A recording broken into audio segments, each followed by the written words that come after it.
along with my other co-organizer, Margot. The both of us got involved recently within the past few months. Some of you may be longtime NetSquared members, but the group has kind of gone through a rebooting. And so Margot and I have just taken over, and this is our second event that we've done this year.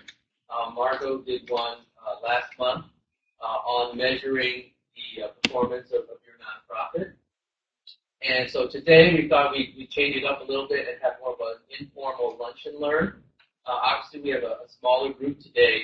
So what we decided to do is rather than stand here and lecture in front of you, we would let both of our guests today just give a short presentation about their services and then let you mix and mingle, do a little bit of networking with the other people in the room, and then both of them be prepared to give you a demo and answer your questions about what their software and their platform does. For those of you who are new to NetSquared, our goal really is to get more technology into the hands of nonprofits and those of you who are working with nonprofits. That was the reason why I chose both of these companies. Number one, they're both local. They're based here in Chicago, and they have a high degree of customer support.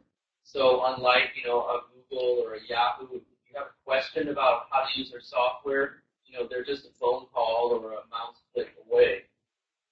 The other thing is both of them have free and low-cost options so that, I know a lot of you working in nonprofits don't have a big budget.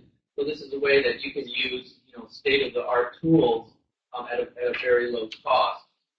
And both of them also have some unique features that I don't think you'll find in some of their competitors. Having said that, it's a very large landscape, and both of these companies have a lot of competitors out there. I've talked to both of them, and I'm still confused about, okay, which should I use for my local school council meeting, which should I use for a one-on-one, web chat. So they're here to answer all those questions for you. So without further ado, I just want to turn it over to the CEO of BigMarker, Shusong. Did I pronounce that right? And he'll tell you a little bit about his company. We're also live streaming it using their software. You can see. I didn't put any makeup on today, so I'm conscious about that. But you'll get to see live, and hopefully we'll have some people logging in remotely. And then the other company, ActiveCampaign, will give a talk right after that. They do a hosted email option. So, everyone, my name is Shusong. Welcome so much for coming. And so I'll just give a very quick overview about BigMarker. So BigMarker is founded as the world's largest webinar network. We want to provide a place where people can host online conferences, online webinars on topics that they're passionate about. So instead of hosting webinars or video conferences on their own and try to promote it, we want to provide a platform where people can, people do lecture live and do presentations live on topics that they're very passionate about to show that information to the world. That's the main purpose of BigMarker, really disseminate knowledge, help knowledge to the world. BigMarker conference and a lot of nonprofits, a lot of educators to really help people to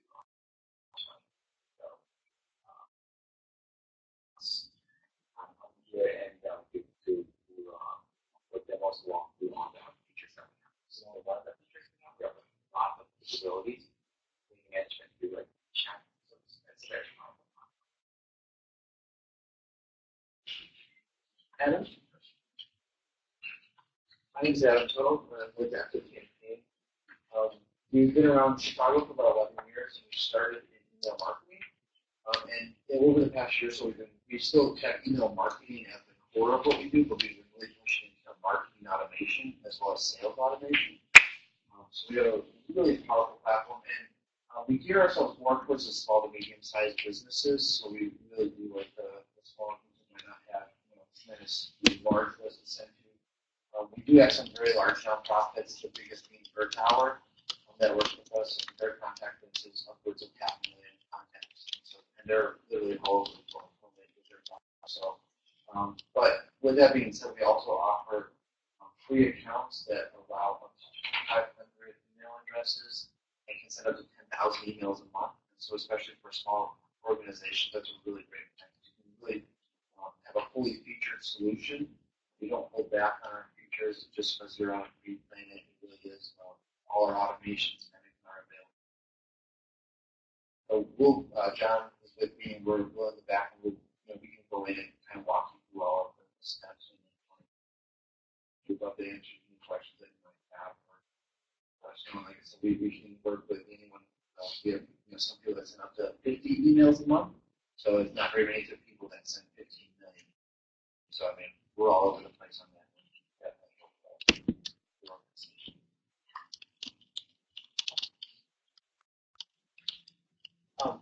You have a guest here, Paula. You said that you're a BigMarker customer.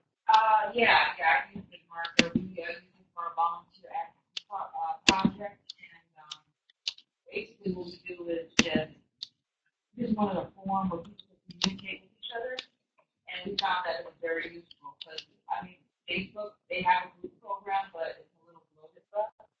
We just want to come up a little more intimate with people, like brainstorm ideas. And we're trying to get more people interested in doing more online versus having videos, because it's kind of going, things can be going. I'm really excited about the video feature. Apparently they have a feature where you can stuff from your phone, like you can video chat from your phone. And so, for example, if you want to troubleshoot issues, I can do it with my phone instead of having necessarily come to their office. Some of them are all the way out in Will County, Washington City. What does your organization do? Oh, I'm sorry, I didn't say that at all. We're Family Resource Center on Disability. We train parents on the law that protects children in special education.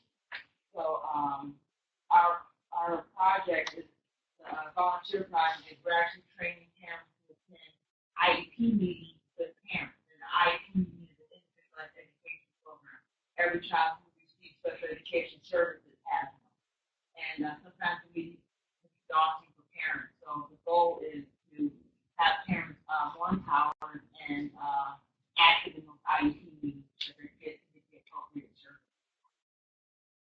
And we've had some new people show. Hi, welcome. Thank you. No problem.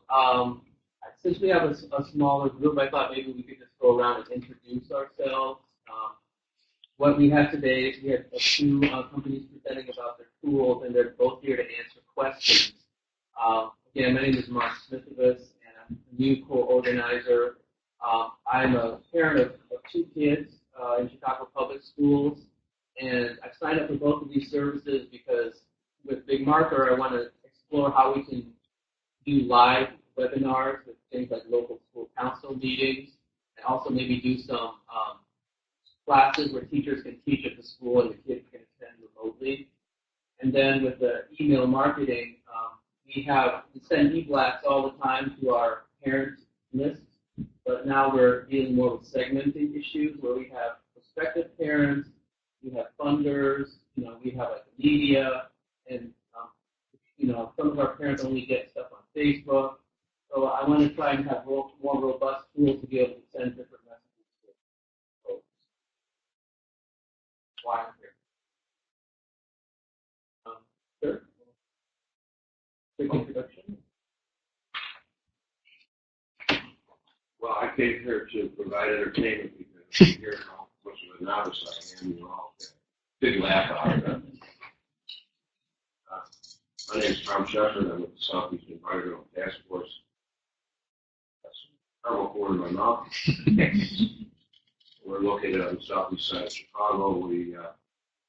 Our mission is to protect our neighborhood from big polluters, to enhance green space and open spaces in our area, and we do environmental education with a very, very small budget. And when NetSquared first began forming maybe 7 years ago, I was attending some meetings, and I was just beginning to get into emailing, and my daughter flew in from Portland, bought me a computer and set me up. So, I mean, I'm really still basic after my email address even has 2001 in the, and so that's when I began. And I haven't gone too much further since 2001, and especially when Yahoo changed their format, drives me crazy, and I can't do the things that I once did because they changed their format, and I can't get accustomed to it. I know I have to make a change to get out of using that in advance so I can be more effective and reach more people. Our organization also uses constant contact, and we have one staff member at our office, and the rest are volunteers like myself. So I'm particularly interested in ActiveCampaign, and I have been participating in more phone conferences and things of that nature. So I think I'll get something out of this. Some of you might need to Google what Yahoo is. Yeah. A few years ago. Hi, everyone. My name is Dan Bassel. I lead an organization called the Tutor Mentor Institute. I came to Chicago in the early 70s and started working at the Chicago Waters Advertising Department, and got recruited to be a tutor working with a boy from the Green Green. And a couple years later, I got transferred to be a tutor of that program as a volunteer, and I've continued to lead Tutor Mentor programs for the last 4 years. In my corporate job, I was one of the first persons at the Federal Award to have, if you remember the Apple Lisa, before the Macintosh. We brought that in because we kept changing the end diagram so much. We said, could we use a computer to locate this stuff easier than what we were doing before? So I've always used technology as a tool, and I've never really been a technologist, and therefore I've always depended on other people to help me do what I do. If you were to Google the words tutor mentor, you would find my websites on the first page 3 or 4 times. Because we started building a library of information in 1998, which has constantly expanded, and it's a library that anyone in any city could draw from to build and sustain volunteer-based non-school tutoring and mentoring programs. Those aren't even paid. Within the library there, we piloted the geographic mapping. That if you map the city of Chicago and you map the demographics of the city, then you could see all of the neighborhoods where kids need extra help. And you can overlay that with organizations who are already in those neighborhoods. Once you have that information, then anyone can take a role on the corporate office in terms of how do I help not one program, but a whole bunch of programs be as good as they need to be. And that means that if you think of this as a triangle, one side of it is the programs and the kids they serve who need help. The other side is all of the people who could be helping them. The third is the intermediary who tries to connect the two. And with the internet, there's a tremendous role for intermediaries to think of all the different things they all need. They all need technology, they all need websites, they all need a whole bunch of different things that they can't each get individually very well, and there's a redundancy to the cost of getting it. If we can educate more people to take that third role, whether they be volunteers, whether they be business leaders, whether they be faith leaders, or whatever, we can change how philanthropy works, and we can change how these programs are supported and what they do to help kids and families and communities. So I hope you'll dig through it. There's a whole bunch of stuff there. Hi, I'm Tricia Simon, and I'm currently working on a project called the BigMarker project, a fundraising group that are trying to raise money to build houses in the Philippines on the Typhoon Monsoon. And I'm actually helping with the production and the fundraiser for the and I'm just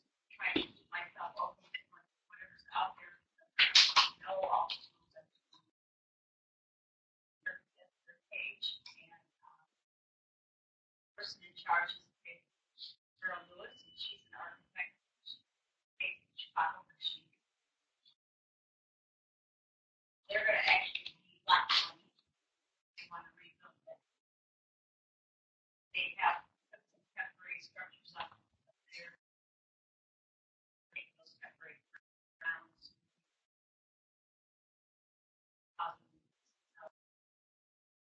That's one of my projects. The other project I'm working on.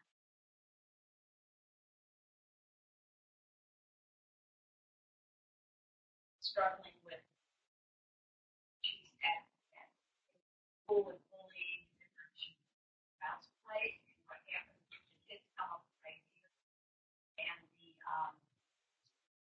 actors in the organization go out and act out different ideas that they come up with. So it's kind of an improv.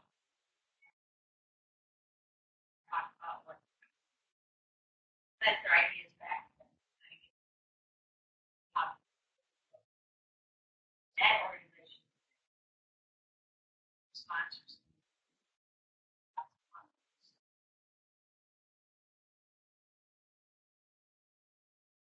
that project. I do things right now. My name is Glenn. We're a nonprofit local advocacy group for immigration reform. I'm just the big thing I want to work with BigMarker, just with in general. Curious. Same reach, and also look forward to that. So we'll get here to learn a little bit more about BigMarker and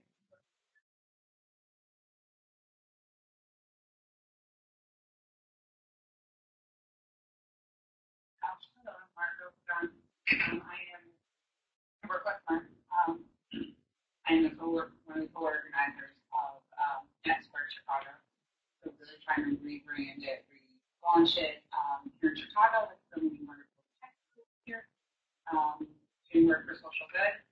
In the rest of my time, I'm the managing director of Donor Fees, which is a social enterprise, and we're actually have submitted all of our work to become a B Corp as well. And so which means that we're a mission-based company, and with that, our mission is to strengthen the nonprofit community here in Chicago, not only the community, but the economy as well, by leveraging technology. So, meaning building stronger organizations at their core so that they can provide better services and more, that sort, and that can exist beyond their program. So that's why I only get about 3 hours of sleep a night. But, That's not good.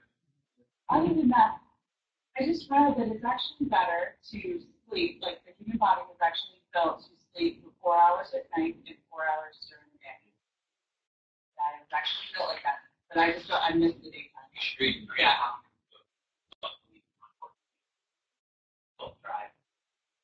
I just do it like once a month, like 40 hours tomorrow. I wrote that one down. Yeah, so that's two. My name is Revolution McInnes. Figures go for it there. It's be-clone.org. So it's become, but I between the C, between the E and the C, because some here. So we help nonprofits do what they do better, or do what they do better by amplifying the impact of their work. So we use organizational development, program development tools to community development, essentially. So let's say you're working in a community with, like Inglewood, with a lot of gang violence. So our approach to that issue would be to reinforce, let's say, 5 nonprofits in the area working on that. So to help them use their existing resources by evaluating their programs and then staying with them through the process of strengthening those programs. So strengthen what they do well and strengthen what they're not doing very well. So our way to kind of solve some of these dilemmas is we don't do direct service work.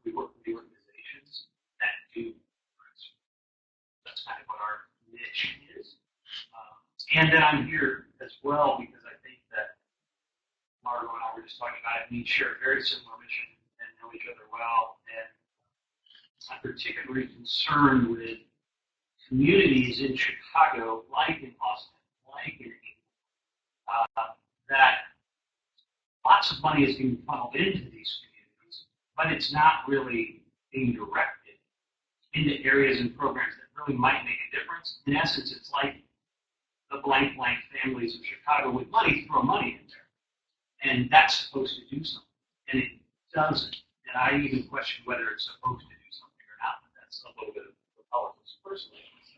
But so we need people to come into those communities, not with new ideas, but to take the ideas within the community. There's lots of smart, brilliant people in those communities that maybe have an app idea and develop it there, put money there, put funding there, create technology centers so these kids can get the education they need to get out. Only 7.25 people of color, black people of color, are even in the tech industry. So, Inglewood doesn't need money to flow in there just randomly. What they need is these organizations in Silicon Valley to come and say, listen, what do you need? What are your ideas? Let's build something together. It's a $1.1 trillion economy for black Americans. That's the amount of money they spend. And so don't go in there and say, hey, we're going to fix things for you. Go in and say, how can we help you with our resources, with what you're now to make a difference? So that's why I like to put these tech-oriented things. It's huge. How do you find your services? Contact to the local agency? Well, we do, like any other nonprofit, all the traditional routes, but we're lucky that we can do direct, we do fee service work for organizations that can pay. So we work with larger nonprofits that, to help fund the work that we're doing. Any of the work we do, we can do for really any nonprofit. We focus on nonprofits in marginalized communities, but we do work with organizations outside of that particular niche to help fund our services. So we can do it for anybody. My co-founder, in essence, I'm one of the two principals. Dominic McBride's probably in the top 5 in the field of program evaluation on the planet. So we're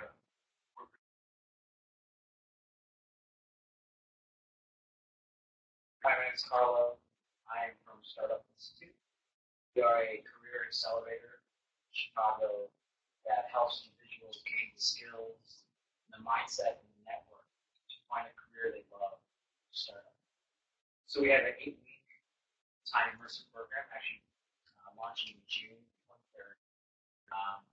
And our curriculum is taught by other startup founders and CEOs and CTOs that come in and teach what they know about the space to our students. And so when students graduate, they actually pitch themselves as candidates to our group hiring companies. So we're really changing the way people are looking for a job, training on a job above startup space. We also just launched a part-time program called Ramp Up for those who are interested in learning more and getting the skills and the knowledge in programming, funding development, and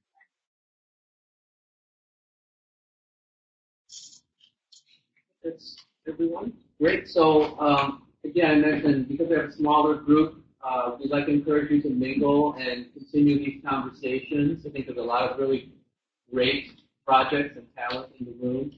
And also feel free to talk to both of our companies. If you want to sign up, I think you can sign up right on the spot, and then you can get your account going, answer any questions about their functionality. Yeah. So from BigMarker's perspective, you have a proprietary system for this webinar that when we add, you use your own type, more or less. Right. So the question is, between Google Hangouts, who's another one? Yeah, Skype, but then I'm trying to think of the one that people use that go to meeting, you know what I mean? What is, and I know you kind of seem to have an emphasis on nonprofit. And one of the things that is difficult with technology, especially for small nonprofits, is there is just a myriad of technological resources to use, and I think people get trapped under the weight of that and don't. So, for example, when I grew up, they had these things on the wall, they were on telephones, and they were stuck to the wall, and you paid $6 a month, and you made a call, and that network was super reliable. It wasn't very progressive. It wasn't very transformative. But the nice thing about the monopoly was you could get a hold of somebody and do the task that you needed to do. And now, for every task, there are 100 different solutions. So I guess, how does BigMarker see themselves differently in that sense? And to be blunt, organizations come and go. So I'm curious as to how that is going to impact what you're doing and how you're going to stay in this market. How are you going to get me, that org, to come to you? And then what will that do for the other orgs that, like, say, are using, there's a lot of questions in there, but, these different ways to communicate? Because, I want to just get on my phone, have a meeting. I don't want to have to figure out, well, they're using Skype, the other one's using Google Hangout, and it's on, BigMarker. That's a good question. So, again, to summarize it in 3 points, I think that makes BigMarker very different. First one is like, I really want to solve the issue of to really make webinar platforms very accessible to a traditional webinar platform, not web conference. Okay. For webinars, we want to host a live streaming session, interactive session, inside hundreds of people use it, video meeting, WebEx, and these things be like at least like get up to over 100 people. And these programs, they're technical. You have to download it, you have to install it, and also have to install it. So that the council hosting on this system is work being involved.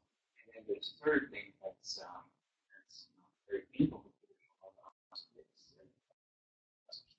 is when people host those things, they're sort of by itself. You set it up, and you have to do all the money yourself. You have to do that. You have to get people in with my email list, and it's on yourself, which is very isolated.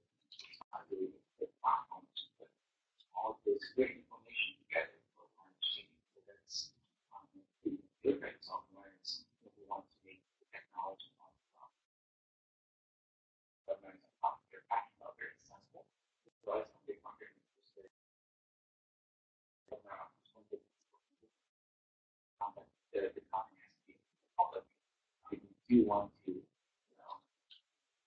close it down, we'd be fairly sorry. The difference is that for us to build house, we really make the user experience very good towards the presenter, the comments, but also the convenience. So in registration, and the posting of the webinars, these browser things you want to install. And lastly, instead of watching posting webinars by yourself, what it really has a network. It becomes not just post webinars, but also really find others. So if you look at pages, there's a lot of different comments that's going on. In fact, main topics based on why the bench from math teachers to that would be called the global math department, which is basically math teachers around the world to get together every Tuesday night. This year was the best way to teach math. Share their global tips or get a lot of different things right. So there's a library of these webinars as well. Right. So if you do a public webinar, you're keeping this in the cloud and it's accessible for everybody to watch. Right, and people come here and they'll search for those webinars. Also, there's a lot of people that just won't be great. It's really good content.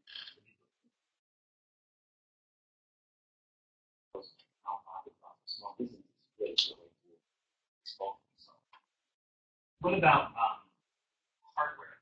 Because my background originally was I used to work in film and television production, like several decades ago. So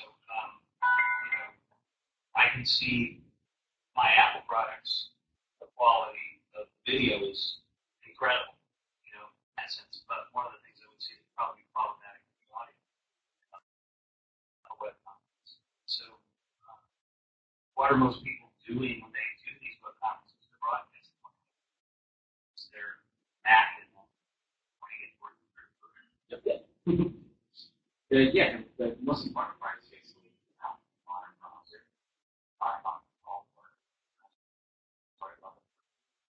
That's on the software side, and then the other requirement for us to host a web conference for that's kind of a stable system internet. You can add anything you want to make it better. You can use external cameras, external mics, and improve the quality, substantially. But most people usually just use their computer. It's strictly just, or more or less, what most people are doing is they're getting a webinar with a presentation or a PowerPoint kind of presentation. Pretty much. So they're just sitting there. There's not a lot of I interaction. mean, we have people that do those like groups like this, but then you're going to need an external mic probably. It's going to be pretty hard to pick it up. Like we don't have one right now. I'm sure it's not the best use case, but external mics definitely help. But yeah, you do it. Most people are usually doing it like you said, though, with the presentation. And I'm sure people have other questions, but so you're compatible with all of the different presentation formats? Yeah, you just basically upload the presentation into the Word. Right, and it's not having all the secure screens. Yeah.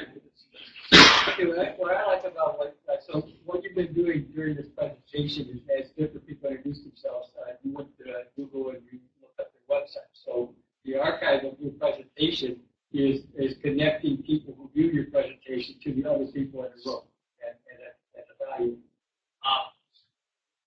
What you do in terms of working with organizations in Inglewood, and I do working with small students from Chicago, is we work with people who don't have a lot of resources. We don't have a lot of resources. So when I watch you doing what you're doing, I say, I know the technology. He knows how to use the technology to facilitate the meeting. So the meeting, my work in organizing the meeting goes smoother because I don't have to think about all these things, but I don't have anybody to pay for it. What you guys are doing with Net Impact is trying to engage more people from the technology community, not just in learning from each other, but in doing meaningful things that help make the community better. Okay?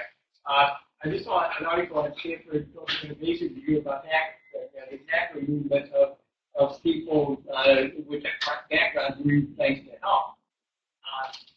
It would be good to see follow-up continuing from what we're talking about here, that as you build a library of all the different tools people might want to have to do their work, you have potential users, but you also have people who potentially are pro bono in terms of what they do, either to help you do it themselves or help you get money to do it, so that there's a greater application of the technology to make good things happen than what there would be otherwise when it's dependent upon the user figuring out how to do it all.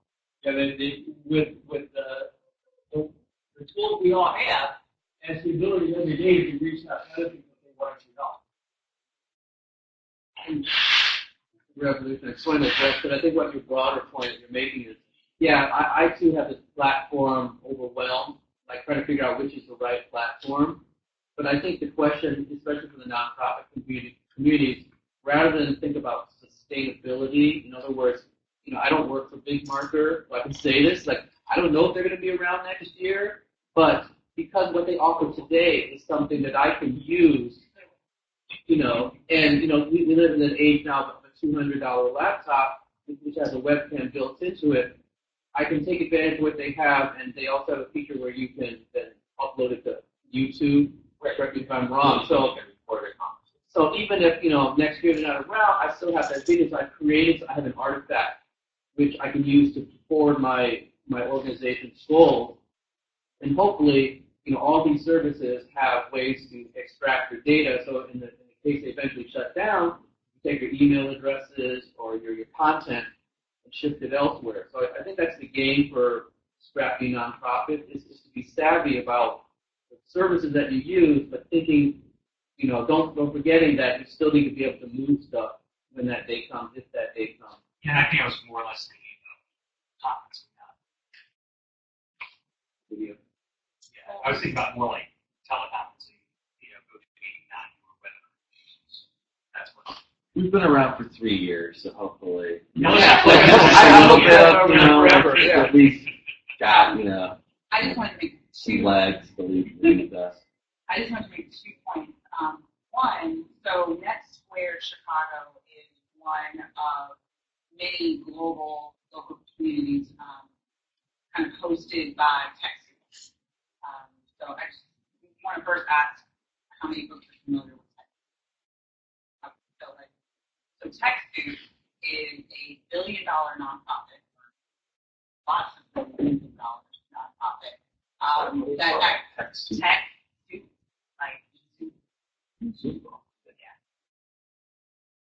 that offers absolutely free technology resources as well as technology, hardware, software, etc. to nonprofits. So it's very similar to like a granting process in terms of like the actual physical devices. So if your organization needs conference equipment or on-the-ground equipment or any sort of digital, recording or anything of that sort, TechSoup would be, a great resource. As well as they also have a full collection, very, very comprehensive of how other organizations are using these tools, like ActiveCampaign, BigMarker, etc. So it is they actually do an annual report of like the top, 20 CRMs, the top, 10 or however many email marketing systems. So they do have those available, and they'll do like a completely unbiased pros and cons for you to consider. So I just that as a resource to for any of that sort. And then the second piece is I know I heard folks talking about like the tools and basically being inundated by tools and all of that sort. In my role at Donor View, we actually work strictly to kind of like declutter that area. And so what we do is we look at what are your organization's goals. So I actually ask this question a lot. Why are you on Facebook? Literally, I get like glass-eyed, stares. Like, I don't know, that's what we're supposed to do. Why? What is your purpose there? Are you just like posting things for the sake of posting things? Or are you just putting pictures up? What are you doing with your life? And so I say that like any other tool. So Facebook is a tool. Twitter is a tool. BigMarker is a tool. All of these different things to get your message out or to get your Twitter passport, to be visible to the masses, etc. That's kind of the beauty of all of this. It's up to you. It's your choice. You don't have to choose to, any one system. You can use GoToMeeting and BigMarker.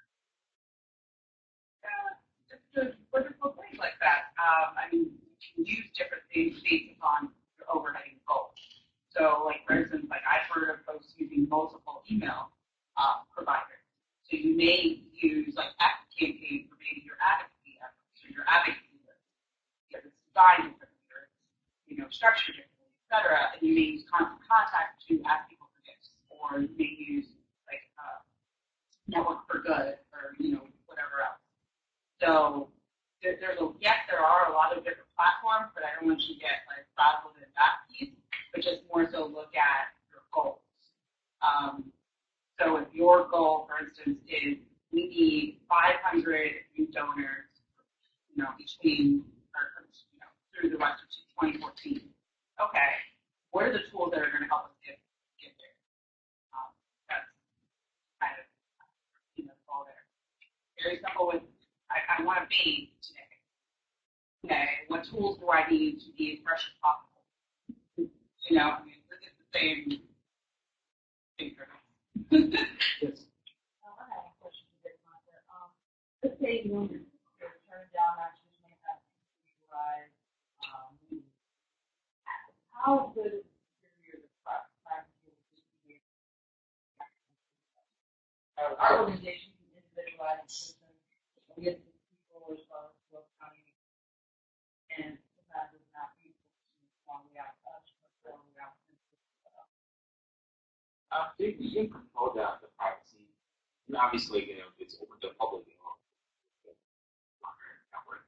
But if you make it private, obviously, you just choose that it's the person invited additional cited with access to it. Or there's a way that you can say it's like only people in the game. So that's to create a whole different How do you use it? Your existing. Right. You pay a fee to go private then? Yes. The privacy is sort of finite amount of. there's like there's but that's different pricing part versus we charge like per host for license, or we actually charge by fee. Secondly, per hosts.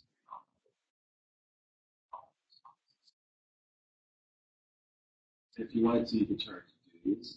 If you do have a budget, even if it's $20, it's too much. If you want to charge everybody like $2 to be a part of that community, you can do that as well. Through the system or just? Through our system. Oh.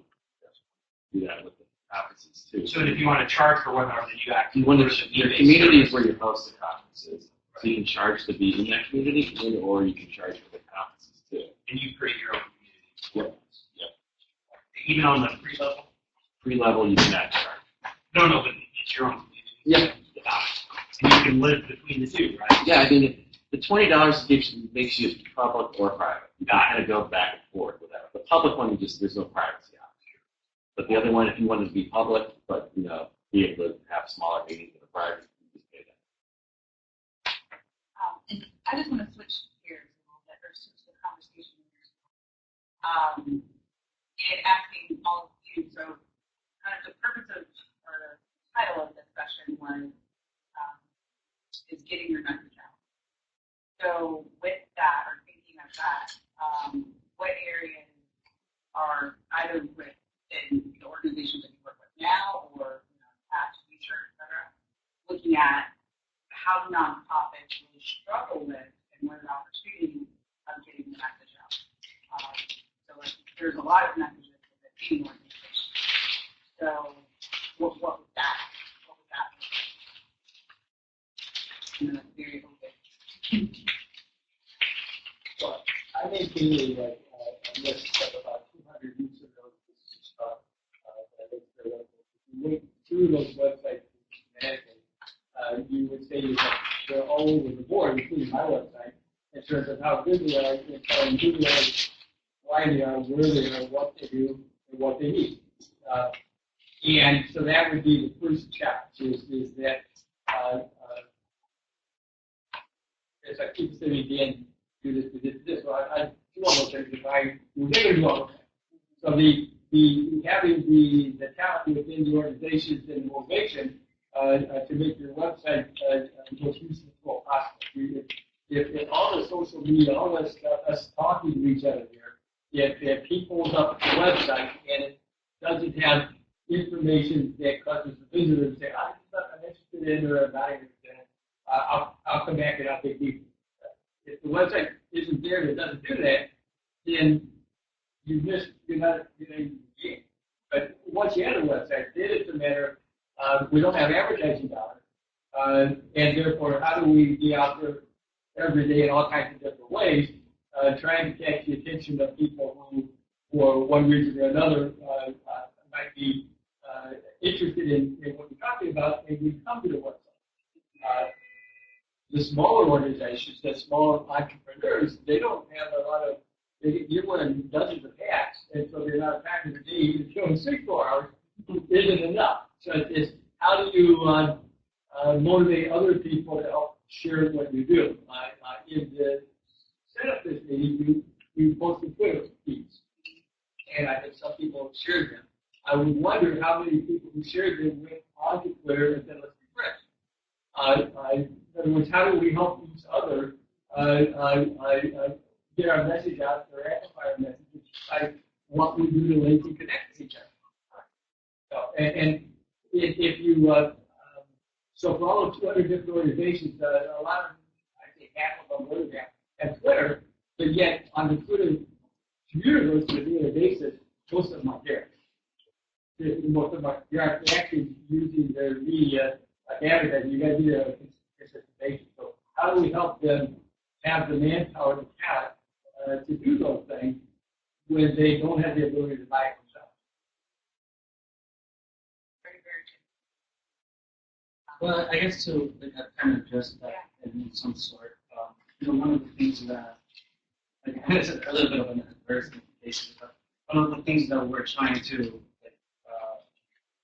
work on, and I actually put in, and we've been working on this for the past year, is automation. So one of the things that that would be addressed is in terms of getting people engaged, getting people more connected to you, is using, and with a limited budget, is using all these automation tools. And definitely we're not the only ones that does automation, but we do have a lot of tools in terms of like setting up like a whole chart of emails that you can actually post on Twitter, post on Facebook, and all that stuff. And all of that, you can actually even get for free. So for a nonprofit, we don't have a lot of contacts, and you definitely use our platform. We have a free plan that will go out like you can contacts. But in terms of keeping them engaged, certainly that's true that extend right now.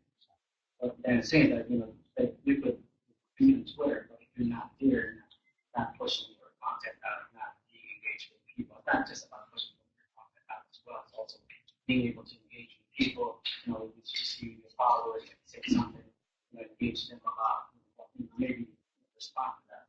And those are things that our platform is that use like automate certain things, and it's not just about it's about social media as well. I'd be curious. One of the so 5 years ago, if you weren't in social media, you were a nonprofit, small nonprofit. You could live without being there. Now, if you're not doing social media correctly, you're losing something. You're literally in the red every day. Not using it, and there's a difference there. Using it properly. So how, for you guys' standpoint, so I'm going to give you a really good example. How many people use Facebook? Right? And if you have 100 friends and you post something on there, all right, out of those 100 friends, not how many might see it, right? How many people could see it? What's the number you think? You have 100 friends, you put a post up. Not how many people happen to see it when it's up. How many people does Facebook let see it? You would think 100, right? Nobody knows. Well, no, it is actually around 10%. There's an algorithm within Facebook that will only allow X amount of your followers to see an individual post. Every one of your followers doesn't see your post. If they're not on Facebook, that's not why they're missing it. It never gets to their newsfeed. Now, every time you go on Facebook, you can flip the way the newsfeed works and actually see everybody's stuff. By default, you're only going to see 10% of my posts. Okay, so it's not just being on Twitter or on Facebook. It's actually understanding and utilizing how to do that. And that is beyond the capability of any nonprofit now. That algorithm is tweaked by people on the outside all day long that are trying to get you 50% of the views, and it's doing that kind of strategy. So are you working on that level, in terms of how, because I need, for example, I'm talking with somebody right now that is going to meet. We're a nonprofit with not a huge budget, but I have earmarked X amount of dollars to pay somebody to just, I'm tired of interns running my social media, I'm tired of trying to do it myself, and to pay somebody to make sure that is maintained at the level we just talked about. So that is kind of what I'm curious about in terms of the way that you work with active campaigns. I mean, how are you going to get my stuff seen? You're going to give me tools to do it, but how are you going to get my stuff seen? Because when I tweet, Sure. you need to tweet specifically a certain time of day, and you need to engage, it needs to be a question, and then that's So we don't really do much in the world of social media. It's definitely not like, we don't have tools to post to social media, although you can like post a campaign that you send to us. On the email side of it, like we expect the average, if you were to read like studies, average open rate for emails is about 25%, full mail server like us. And so if you can maintain all that 25% with points, hey, you're doing pretty good. If you get below about 15%, then like you should probably start trying different content, subject lines, stuff like that to boost that engagement. Now the things that we do to try to help you is like we can tell you everybody that opened your email and how many times they've opened it. Every link that they click on, how many times they click on the link. And we'll even give you tools within your reporting machine, like what's the best day to send email based on the number of opens cumulative, and also what is the best time of day to send. So obviously, if you only send on Thursdays, you're going to have a real high open rate on Thursday, followed by Friday, Saturday, and then it's probably going to taper off from there. But if you're sending, let's try sending a month at 8 a.m. on Thursday, and let's try sending a month at 4 p.m. We'll be able to give you a pretty good idea of when you should maybe send better. The other thing that we try to do, and kind of to your point earlier, when I tell people about, when we're working with them to build their emails, they're kind of wanting, maybe they're just getting started or something like that, I always ask them, I'll ask 3 questions: why, what, and how. Why am I sending this? What's going to make it successful, and how will I measure success? Because a lot of times people will say, they think of like, I'm going to send this because I'm trying to raise funds for this new campaign we have. And I'm going to send an email blast, so that's the tool. But then it's like, well, what makes you successful with that? And they have no clue. They haven't like thought through that. So going through those steps, and then once you, the how is usually like, okay, well, I'm going to have a 30% open rate, and my goal is to get 20% of those people to click on the link to donate. That's my call to action within an email. There's no fluff around it. There's just, here's a short statement about what we're trying to do. Here's a video if you want. Here's a call to action. Go ahead and donate. Like it's that simple. And if we can do that, then we'll consider it a success. But then loop back around and say, okay, next time I send the follow-up, what am I doing? And so, like John was talking earlier, we have not only automation within the emails,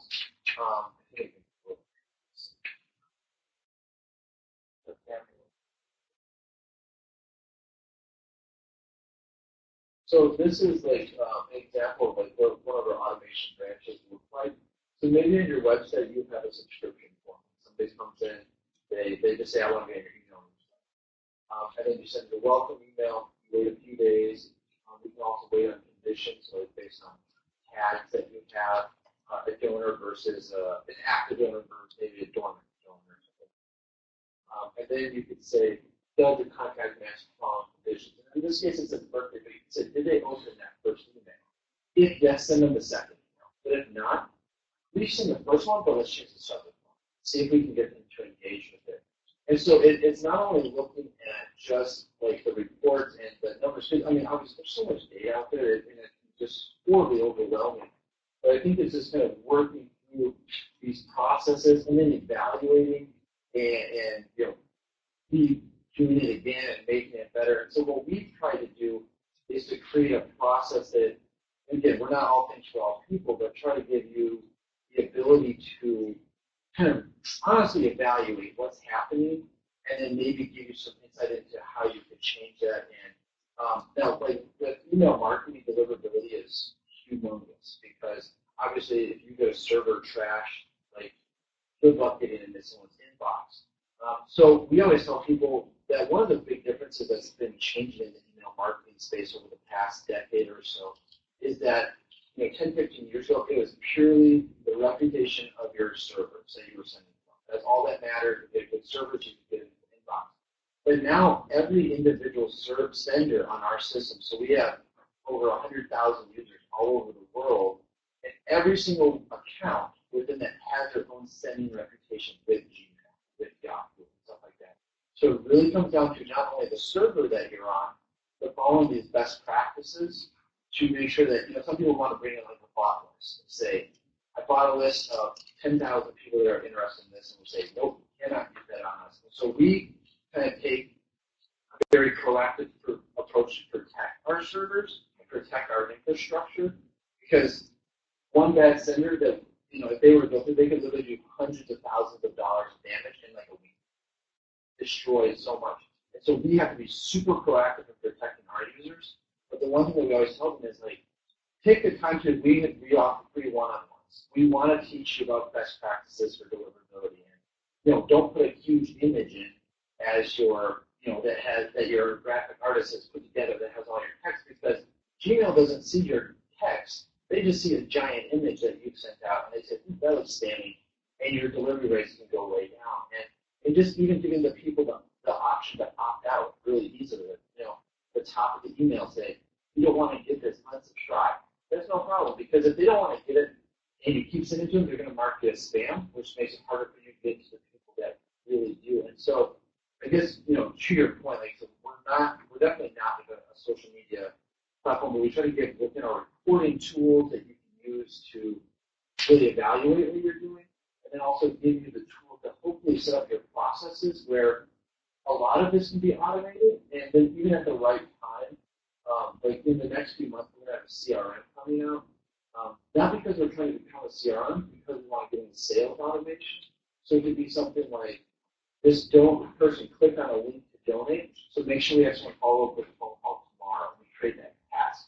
And again, it's like, we have guys that are one-man shops, and I have a guy that I've worked with really closely over the past few months, where he has a for-profit business, but he was in a really bad car accident a few years ago, and his insurance company basically tried not to pay him, and it was a big legal battle and this and that. And he kind of realized that, like, man, there's people getting, they're getting screwed over every day, and so he kind of created this organization to try to help those people, educate them and stuff like that, and it's, go to book and this and that.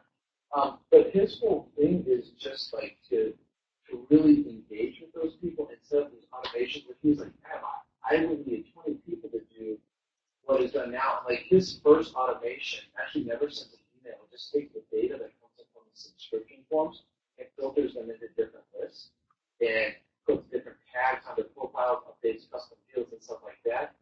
And it had over 100 steps in it in the first automation. But it takes, a fraction of a second, and it's done. And it took us a couple weeks to build it out.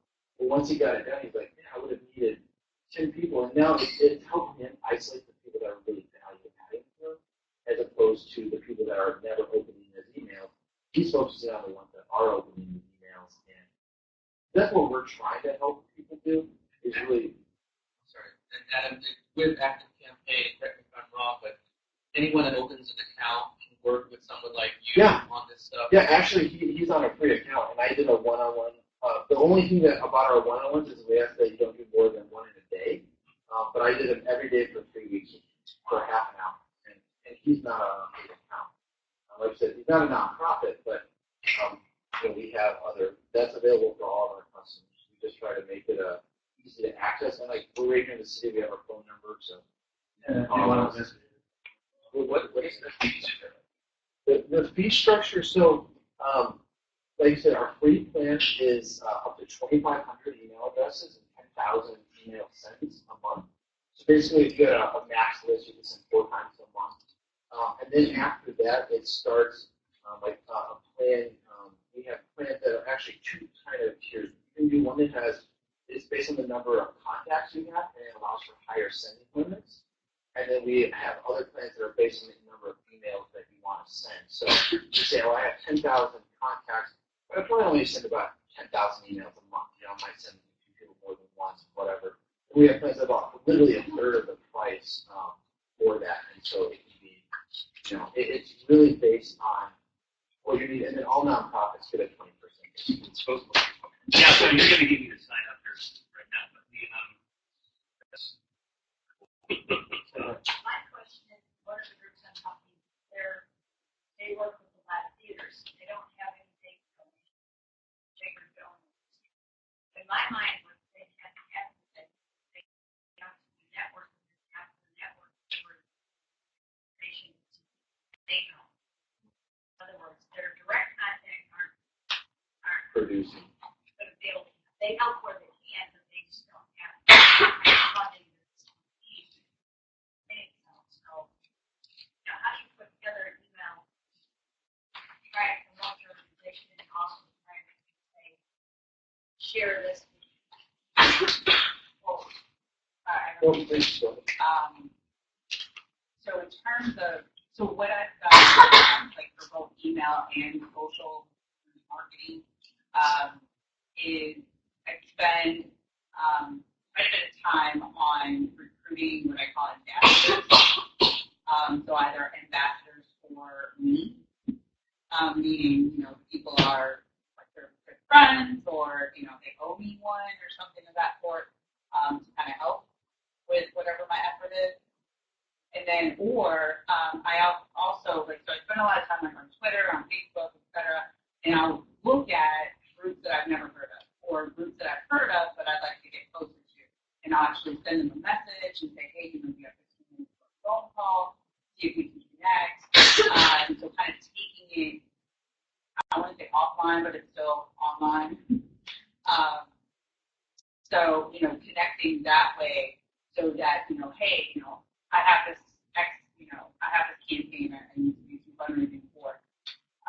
What can I give you? It's almost like a barter almost. So you have an event that's coming up, and I have 50,000 followers on Twitter, I can blast it out, 10 times a week.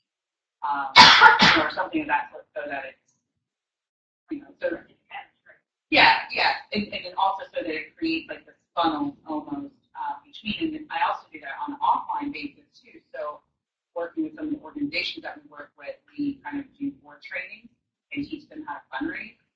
Because a lot of folks a lot of board members don't like to ask for the gifts, and so that's obviously an issue. So that's what the board is supposed to do. But again, you don't have to necessarily ask in order to get gifts. So that's what we teach is how to use, again, like these different portals and just introduce maybe the organization. And then if it clicks, then the other portion will take effect. But if it doesn't, hey, maybe invite them to the I mean, there's plenty of different, just like the cyclical effect,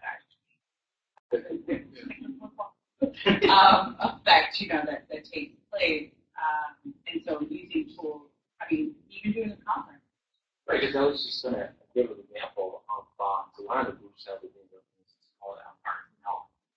So one of the reasons we use BigMarker to drive, actually, the fundraising is to really drive engagement of their community. So when we get people in a virtual conference where they can answer questions, talk with them face to face, so donors and the volunteers, ask them to do something, like to a conference, a webinar, where they can see you and talk to you directly. It's very effective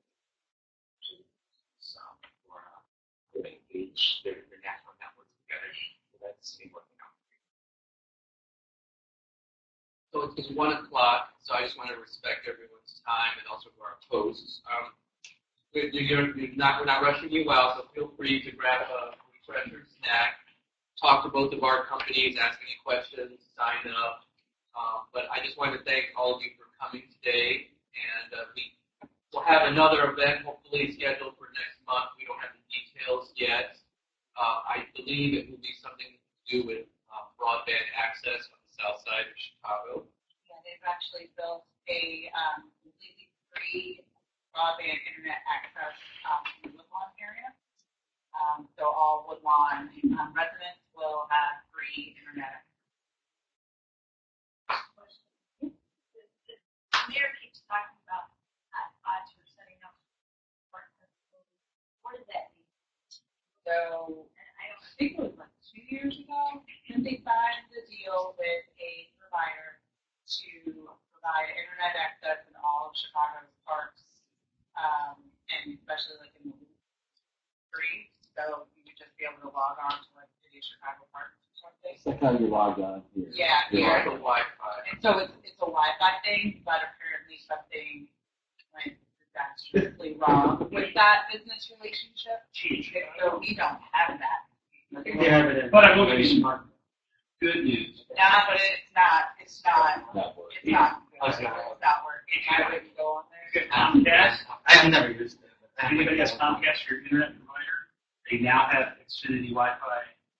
Basically, wherever there is a Wi-Fi device, whether it's an apartment or business, you walk around Chicago and Xfinity Wi-Fi all day long. So you get an account. Yeah, you have to be a Comcast. You have to be a Comcast customer. But I mean, that's part of the reason why it's failing, because you're sinking $300 million into a system that by the time you get it up and running, there's a new technology that's implanted.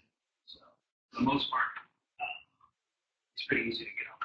I just want to say, if anybody had to go to the bathroom, at the end of the hall, women, there's a key right there to grab. So you both got me to sign. Just so you guys know. We'll go through. Thank you to ActiveCampaign, BigMarker, and And one last note about NetSquared Chicago. So NetSquared Chicago, one of our things of this relaunch phase is we want to be able to provide the resources. So what we'll do is we're trying to gather all of the different resources. So if you both want to send us over information, do so, and then we'll post it like in our Meetup group, and we'll have like a resource page, in like a Google Drive and stuff like that to access it. And please all become ambassadors and please share on your social network. The webinar, show me how to use it. BigMarker. Yes. Hi, Margo. I didn't hear you earlier. Are you on Zoom? Oh, thank you.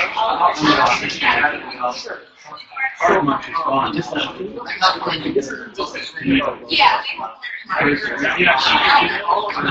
Most of our long time, and never figured out what you do. Like, usually when I see something, you need an experience,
Yes.